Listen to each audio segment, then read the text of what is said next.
With the Kogi state governorship election days away, the Nigerian police has called on politicians and supporters to play the game by the rules.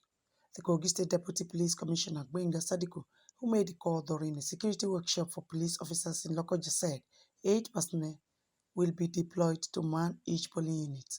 He advised election duty officers to discharge their duties without fear of favor. Satellite is built on Kogi State in particular, because the fear of everybody here is going to be violent. But me, I'm very sure that it's not going to be, because all the necessary amendments have been put in place.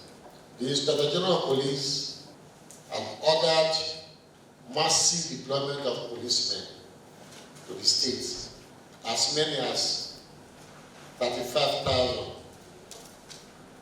personnel to take part in this election.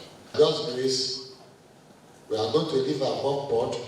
We are going to perform our duty credibly to the glory of the force. So that at the end of the day, we give glory to God. Amen. Some of the participating officers spoke on their preparedness to maintain peace, law and order during and after the election. To make sure the election is being conducted free, fair and violent-free election. This 2019 November gubernatorial elections. There should be no violence. We should be calm and peaceful. Commissioner of Police Hakeem Busari explained how human and vehicular traffic will move on election day. The Saturday, November 16, 2019 governorship election in Kogi State and Kogi West senatorial rerun election, the Nigerian police, in conjunction with sister security agencies, hereby order for a restriction of vehicular movement from 12 midnight of 15th November